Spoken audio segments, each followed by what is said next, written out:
Discussion keeps the world turning. This is Roundtable.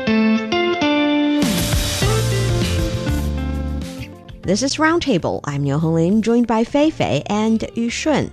Coming up, why do our loving boyfriends take ugly photos? Lately, the internet has been buzzing with a trend that's as funny as it's oddly heartwarming, the so-called boyfriend photography phenomenon. You've probably seen this, photos that are blurry, awkwardly framed, sometimes completely missing the point. The background is so huge, you see beautiful, beautiful mountains, but the main character in the photo, which is supposed to be the girlfriend of this boy, you can barely see their faces. It's just tiny, tiny. And when it comes to supposed to be very delicious food, which is actually the reason we're talking about it these days, is that it's supposed to be very delicious. You go to a beautiful, beautiful restaurant with the dish that you carefully chose, and you even call it beautiful food in Chinese because it's very colorful with different types of fresh ingredients, and it's supposed to look both healthy and pretty. And in the shot of your boyfriend, it's something that you lose appetite instantly. What is happening? Why is boyfriend photography such a massive, relatable trend that is a little bit negative? Well, first of all, because they're everywhere. Name one of the boyfriend, quote-unquote boyfriends, that can successfully take a photo that their partner satisfied with. And for example, they exist? I think we have an example here in the studio. That he might have a coaching session to all of the boyfriends out there. Yes, say the name. Really? Yushun, are you that good? Finally. We'll move on to you a bit later. Let's look at the That's majority of the boyfriend photographers. That's exactly the reason I want to talk about this topic. Yes, please go on. So first of all, let's set the scene. I'm one of the victims of this boyfriend photography. Is that no matter it's food, when we're going on a date in a very, very beautiful restaurant, the vibe is right. The vibe is right. The music is very beautiful. The food is presentable on any social media platforms that you can think of. And then, I dress up for the event.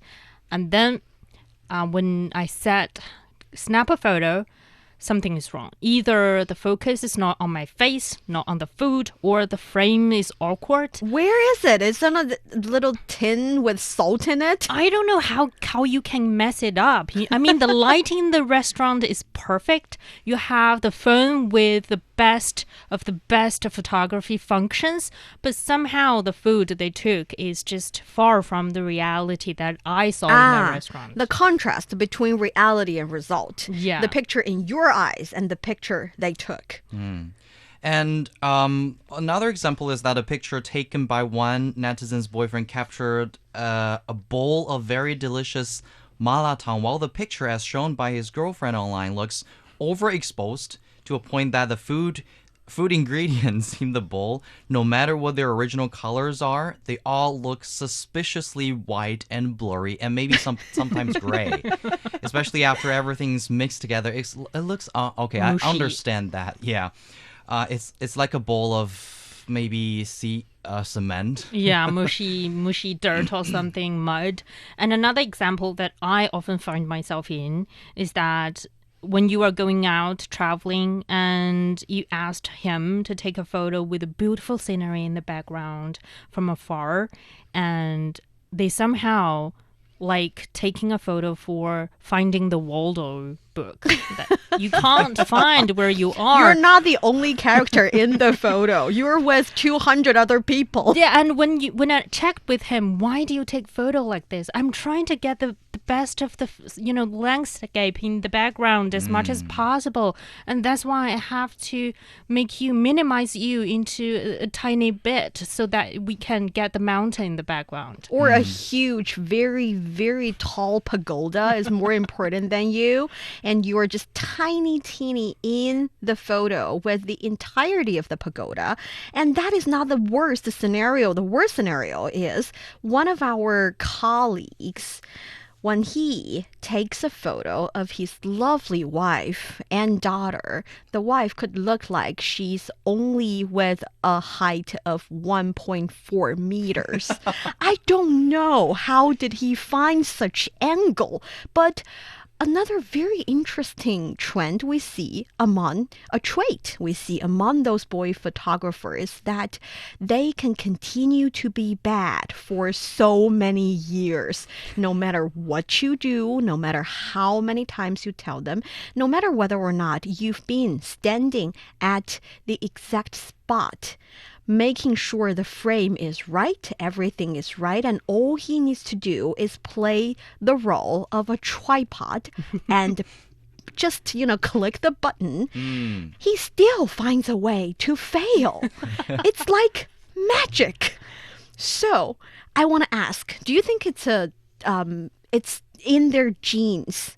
It's in their DNA, because I have seen some really good male photographers as well, and I've seen a post about a couple when they're planning their wedding photos. They hired two photographers, one male and one female, both professional ones, both really, really good. But you see that for the female photographer, she was capturing the love between the couple. It's very sweet, and you can definitely see that she's been putting in an effort of finding out the beautiful angle of the mostly the bride,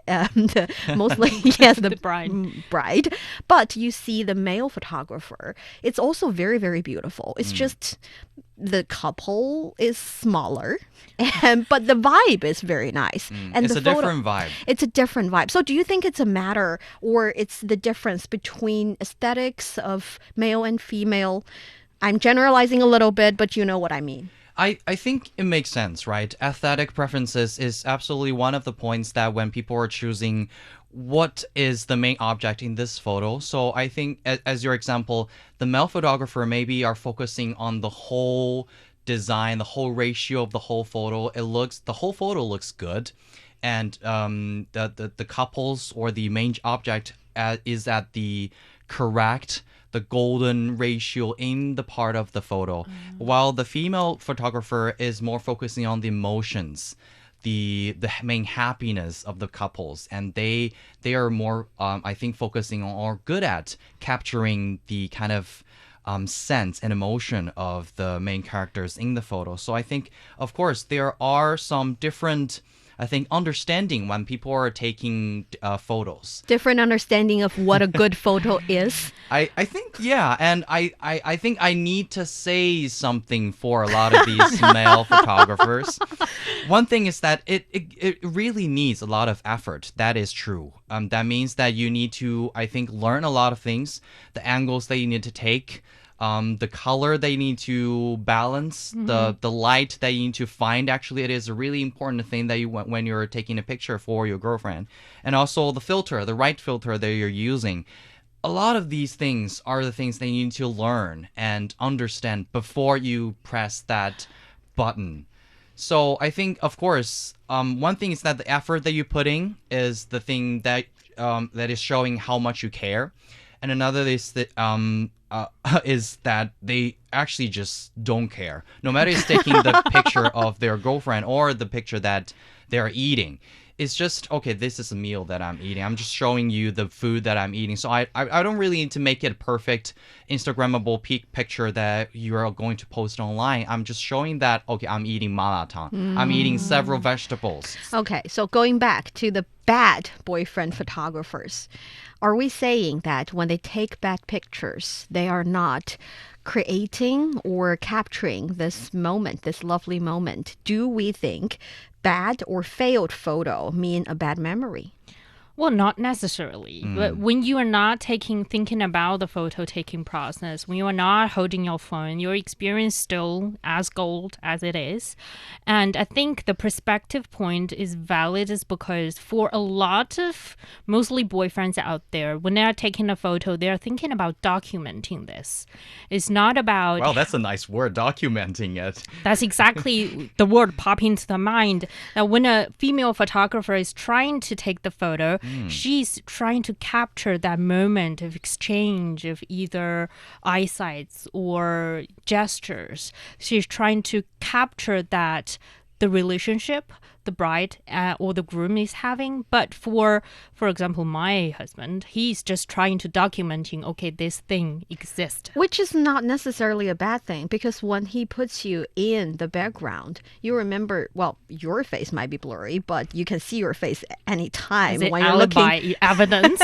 when you want to look into a mirror. But when he puts you in the background, you remember where you are, you remember the architecture, the beautiful mountains and rivers. So it's, again, not necessarily a bad thing. And we're not accusing all of the boyfriend photographers, since we have a really good example in the studio. So, Yushun, if you have advices to those boyfriends who want to take really good pictures of their girlfriends, who want to capture the moment, to save the beautiful memory, as well as a good Instagrammable photo, any suggestions? Well, of course, I've said some of the theories of when you're taking a picture. Another thing is that listen to what she said. Very important. Yeah, That's clear your your lesson? mind. Clear your mind. Put down all of the idea and theory that you have that you think that is correct. Just listen to what she said. Be that kind of tripod, then holding the phone. The angle that they want, that is, I think, the right direction that you should go. And after millions of pictures that you've taken, and then you may understand the preferences of your girlfriend, and you can probably take the correct picture that they want. And I think, because we are talking about the pictures and the result of the thing that we're getting, right?